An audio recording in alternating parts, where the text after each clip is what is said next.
Bapak Ibu saudara-saudara yang terkasih dalam Kristus, di awal bulan Juli ini, di masa libur sekolah maupun libur yang lain, kita disuguhkan pada bacaan Injil yang sangat indah. Tuaian memang banyak, tetapi pekerjanya sedikit. Kita mencari pekerjaan sulit.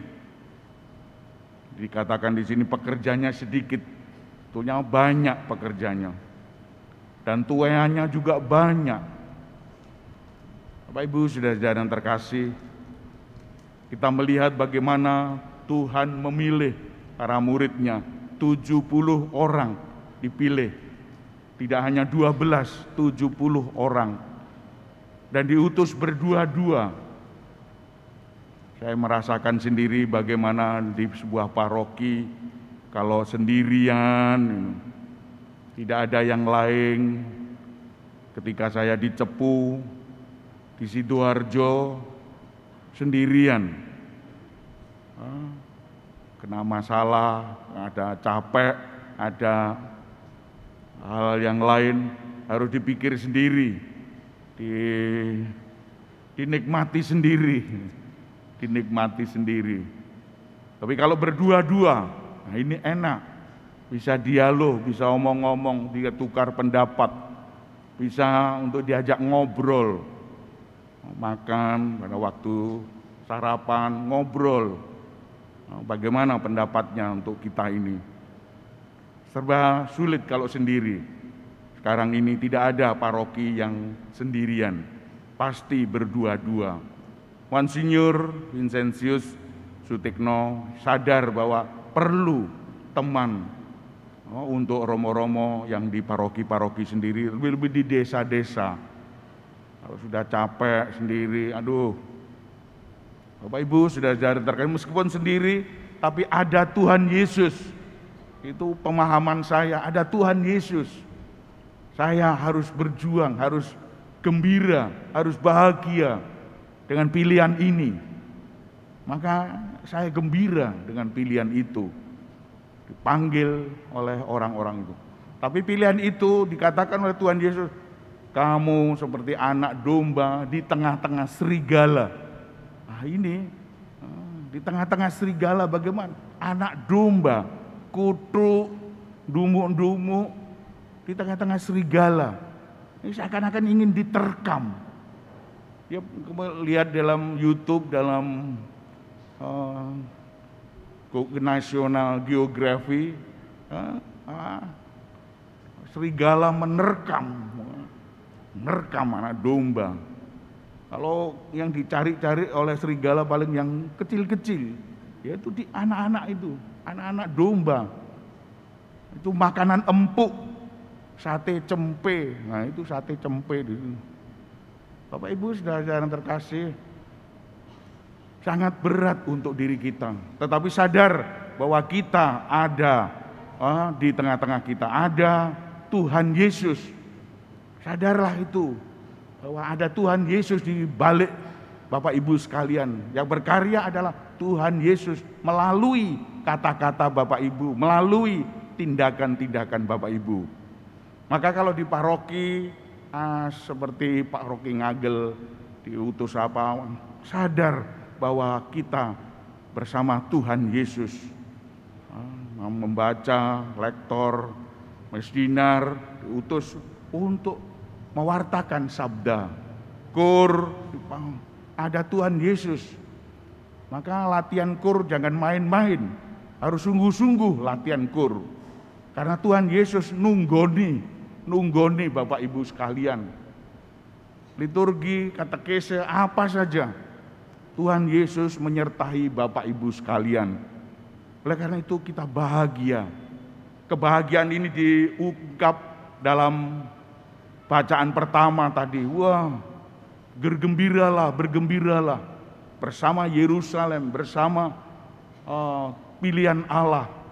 Kamu akan digendong, kamu akan disusui, kamu akan dibelai-belai oleh Allah. luar biasa itu kegembiraan itu. Maka kita tidak sedih, kita tidak sendirian. Kita justru berbahagia karena kita mengemban amanat Tuhan Yesus.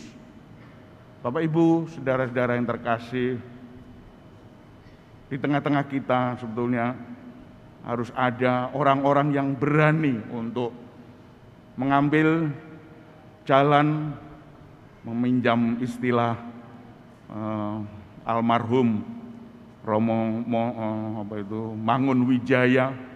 Hendaknya kita berkarya di altar, tapi juga sekaligus di pasar, di altar dan di pasar, di altar, sekitar altar, karya-karya kita apa saja, misdinar, katekese, liturgi, sekitar altar. Kita sebetulnya berani sekitar altar. Tapi apakah kita juga berani di pasar, di masyarakat, ketua RT, ketua RW, apa saja, Karang Taruna,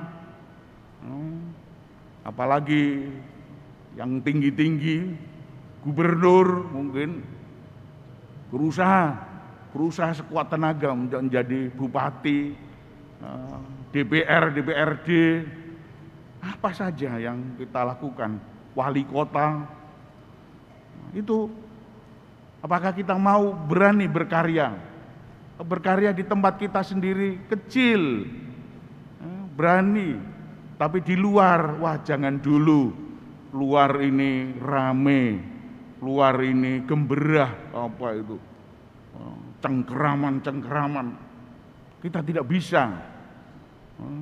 Saya di sini saja, di altar saja, tidak di pasar.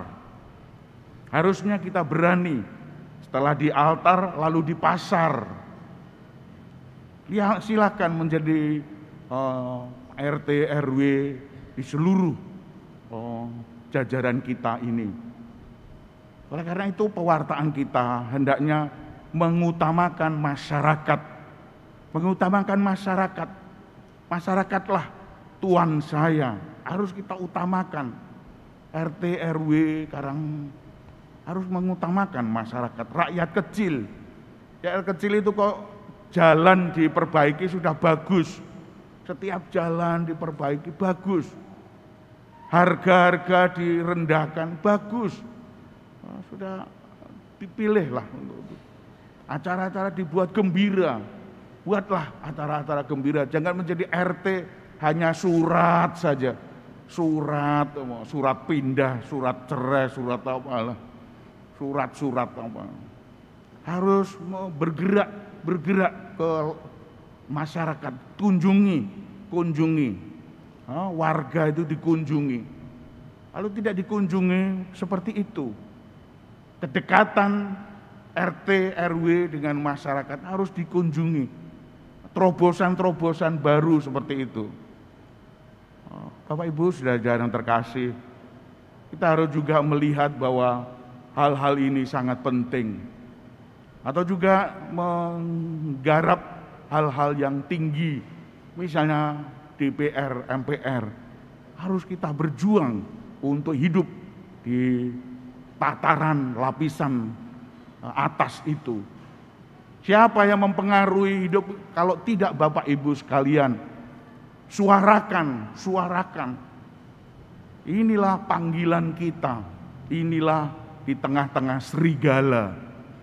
Kalau kita berani, maka itu pun akan menjadi panggilan kita. Merambat kita ke bawah, meskipun kita juga adalah anak-anak. Bagaimana anak-anak diutus untuk sabar dengan orang tua yang seperti itu. Nah, itu juga panggilan. Anak-anak diminta untuk sabar, sengsara dialami bersama.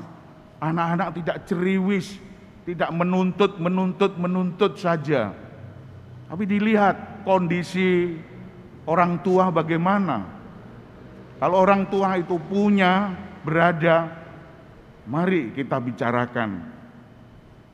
Maka orang tua harus bisa bijaksana melihat anak-anak yang ceriwis.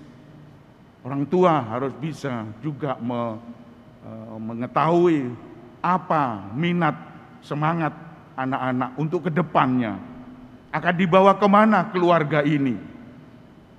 Keluarga ini akan dibawa kemana? Ketujuan yang indah. Ketujuan yang indah. Maka kita pun juga harus semangat untuk mencapai tujuan yang indah. Berkarya di tengah-tengah pasar dan altar ini.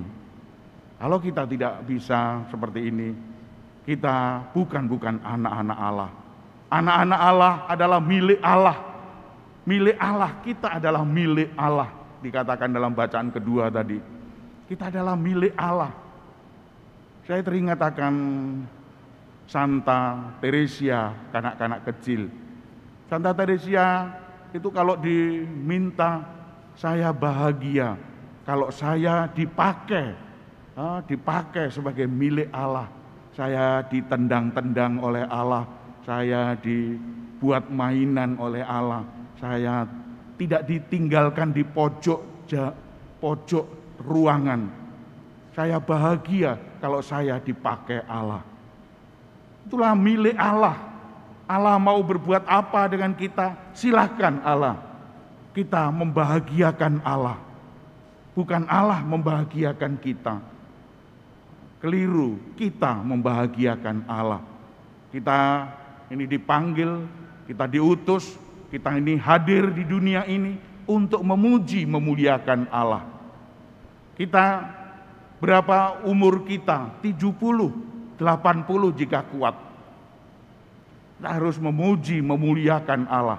Tapi imbalannya hidup selama-lamanya. Ini sebetulnya tidak imbang. Hidup selama-lamanya. 100 tahun, 200 tahun, 1000 tahun. Tidak imbang. Maka kita harus bertahan sampai akhir seperti kata Rasul Paulus. Perjuangan kita harus sampai garis finish, garis akhir. Oleh karena itu Bapak Ibu saudara yang terkasih, marilah kita mohon kekuatan kepada Tuhan agar kita yang diberi karunia-karunia ini tidak disimpan karunia-karunia itu. Karunia itu harus dikembangkan, harus diwujud nyatakan sehingga keluarga kita, masyarakat kita, semua yang kita rangkul bersama merasakan cinta kasih Tuhan kepada diri kita. Tuhan menyertai kita. Amin.